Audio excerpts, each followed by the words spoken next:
Ary Rosenbaum here with another fun-filled episode of that forum podcast. This week's topic is going to be about risk mitigation for 401k plan providers and the whole issue with training employees and doing your best to limit a run or a claim on your E&O insurance. But of course, first things first, April 16th, Chicago, May 5th, Denver, Colorado. Go to that401ksite.com for further information about all our live events for that 401k conference. We'll have names on guests very, very soon.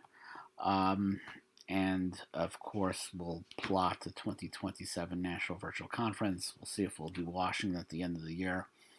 And of course, go to Amazon.com for the books, that 401k Plan Provider Handbook, as well as Full Circle. So let's get to the topic at hand. It's hard to believe sometimes that I started in this business on September 8th, 1998. I was having a tough time finding a job even after getting a tax LLM. And there was I even took the California bar that summer after graduating with my tax LLM.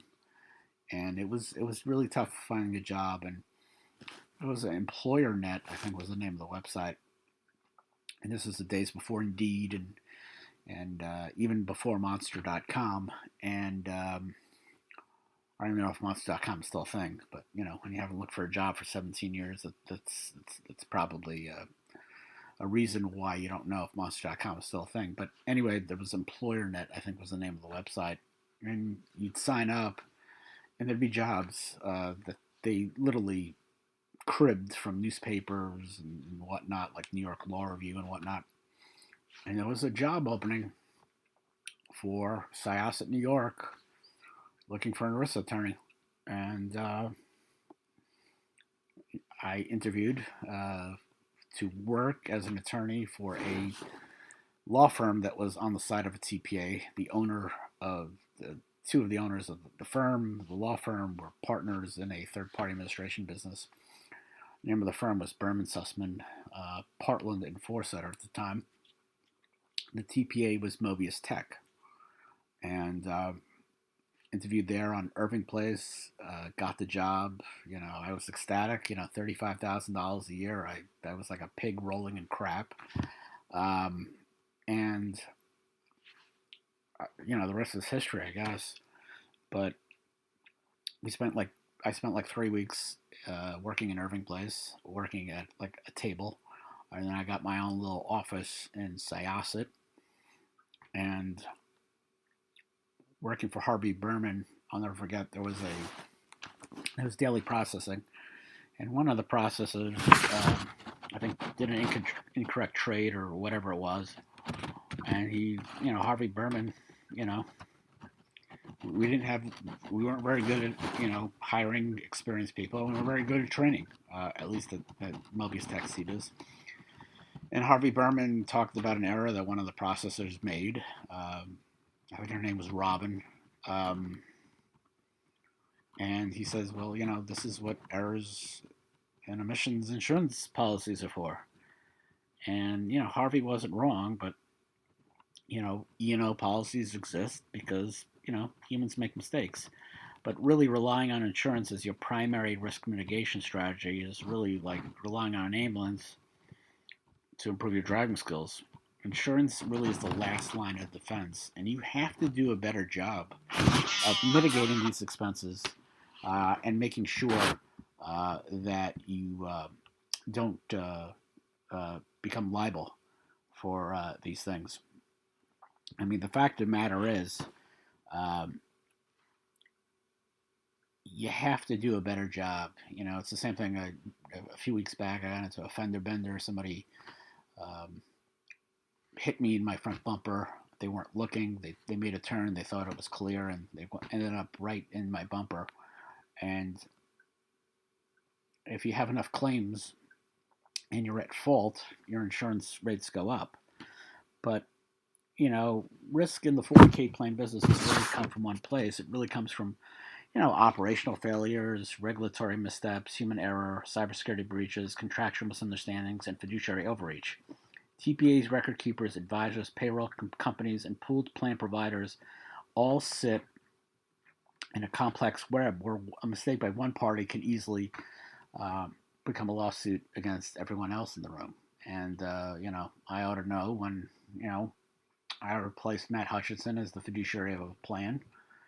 Not the plan he stole, but the plan who was supposed to get the money that he did steal from. And I had insurance, and he didn't, and that was obviously a problem. Um, but this is, that was certainly a unique experience. But the fact of the matter is, um, you know, uh, there's so many things that certainly could go wrong with a plan. And what really, makes the industry vulnerable is that the mistakes often don't surface immediately. They always happen when it's caught by an auditor, by the auditor of the IRS DOL, or it's caught by a new TPA. Failed ADP test, a missed deferral, an incorrect match formula, or a contribution error can sit undetected for many years. By the time it's discovered, participants may have terminated, records may be incomplete, and correction costs can certainly be substantial. Plaintiffs' lawyers love hindsight, and regulators love patterns.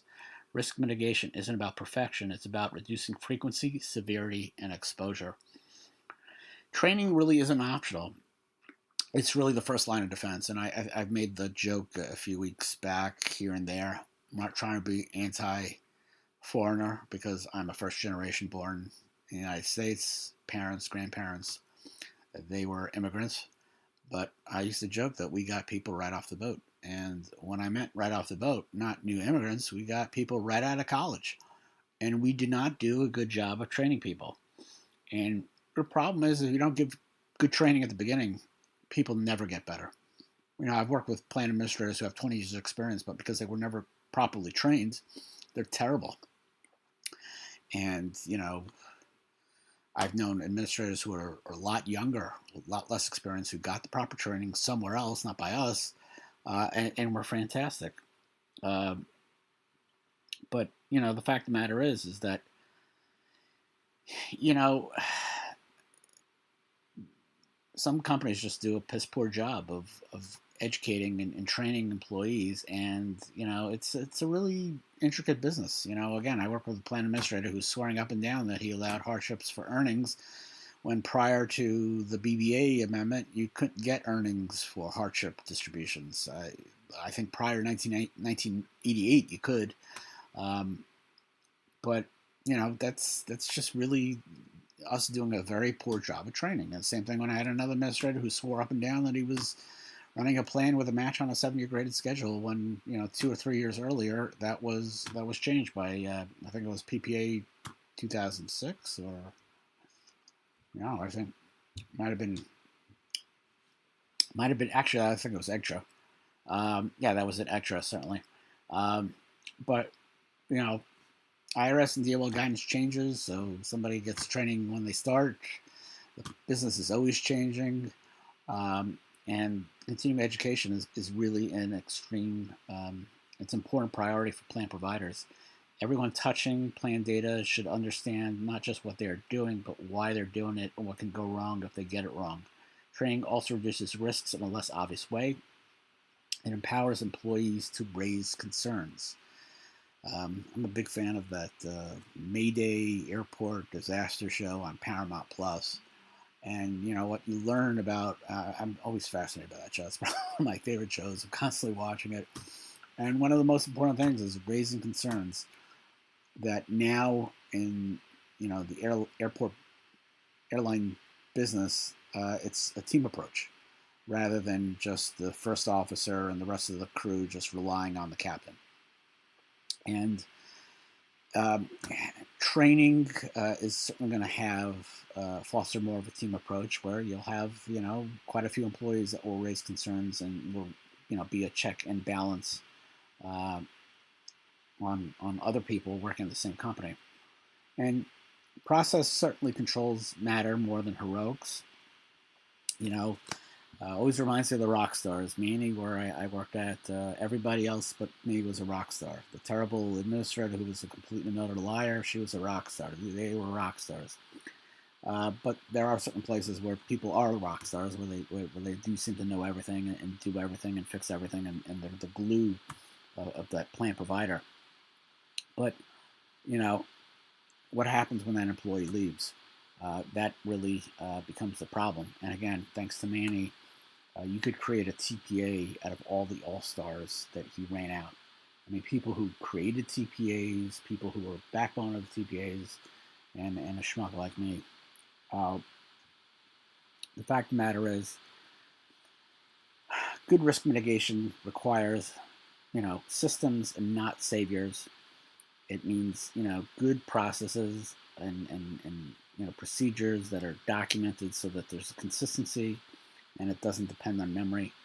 When regulators investigate failures, they don't ask whether someone, meant well. They ask what controls existed and whether they were actually followed.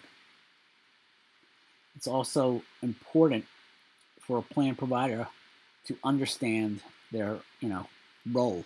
Are they a fiduciary? Are they not? And really, it's important to know that being a fiduciary isn't really determined by titles and disclaimers alone. It's really determined by function. And sometimes, TPA especially, gets involved, a little too involved, and all of a sudden they're fiduciary by some of their actions. And that means, to limit your role in action. You have to be disciplined. Don't approve loans. Don't change funds, that sort of thing. Making recommendations isn't the same as making decisions. I'll never forget having a client, and they had no advice on the plan. It's a payroll provider, TPA. They brought in one of their experts. Wink, wink. I think you should, maybe add a small cap fund. And there was no fiduciary advice. It was just a recommendation. But it's kind of like that walking that tightrope. We talked about disaster movies a few weeks ago at that Florentine National Virtual Conference, and I always talked about When Time Ran Out, which was a terrible, terrible movie. And Pat Morita was walking a tightrope, and there was like a volcano exploding. And if I call correctly, I'll break it for you. I think he does fall into the hole, and it just looks completely fake. But providers do have to walk a tightrope to make sure that they are not committing themselves to be fiduciaries when they really shouldn't be. Insurance is certainly essential, but not as a backstop. Errors and omissions insurance, fiduciary liability insurance, cyber liability coverage, and crime bonds all play a critical role in risk mitigation. But insurance does not prevent losses, it merely helps pay for them. Insurers also expect insurers to act reasonably. Claims are very hard to defend when providers really ignore known risks and they fail to train staff or operate without basic controls. Insurance policies also have exclusions, limits, and retention amounts that providers often don't fully appreciate until a claim hits. And, cyber policies may exclude social engineering losses.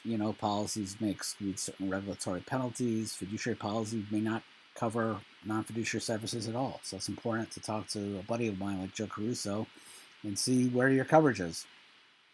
But risk mitigation really includes understanding what insurance does and does not cover and aligning operational practices accordingly.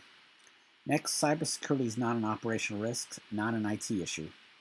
Again, when I started in the 401k business, I talked about a few weeks about cybersecurity. It wasn't a big concern because everything was still done by phone or by paper. And it's really one of the biggest risk vectors out there in the industry. Participant account takeovers. I'm constantly getting phishing emails from my HR department. I think today I got an email about layoffs. I don't know, maybe someone's trying to tell me that I'm getting fired, which would be funny since I'm an army of one.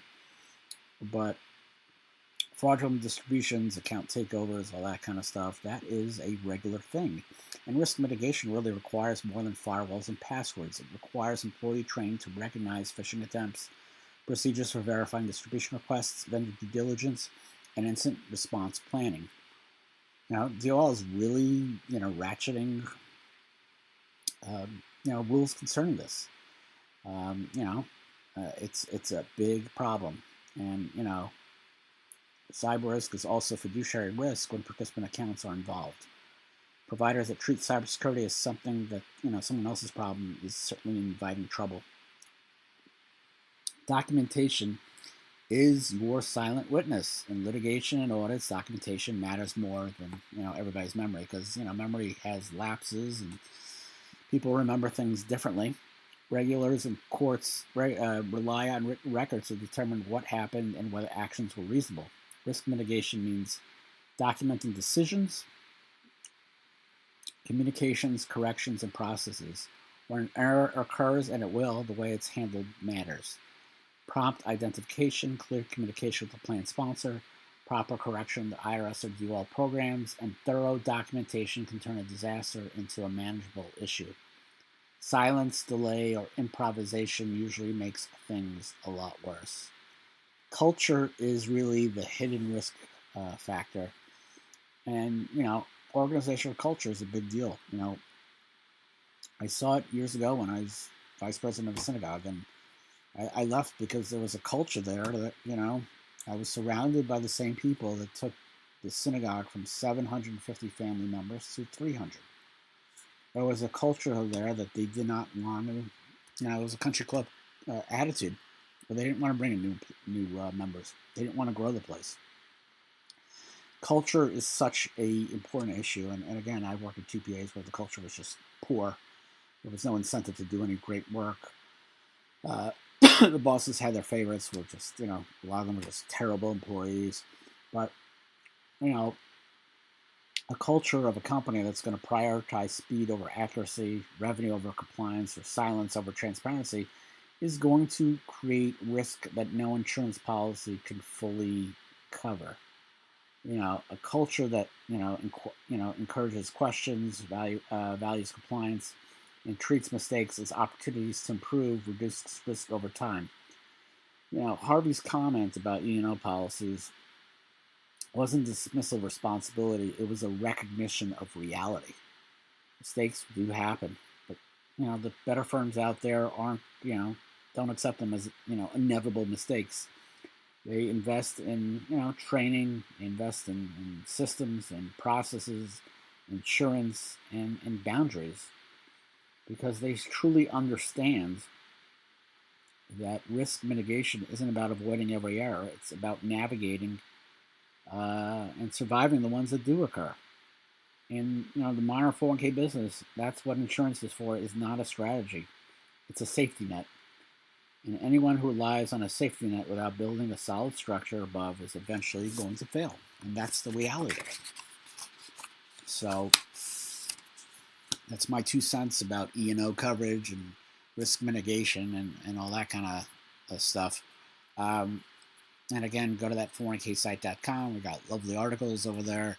We got, certainly events to partake in. Wrigley Field, Coors Field, 2 venues that we've done in the past. I'm looking forward to being there again. And of course, Amazon.com. Got the books. I sold a few. So I'm happy about that. It's going to be a while, I think, before I write another book. Probably let a couple of years pass instead of like 6 months. But I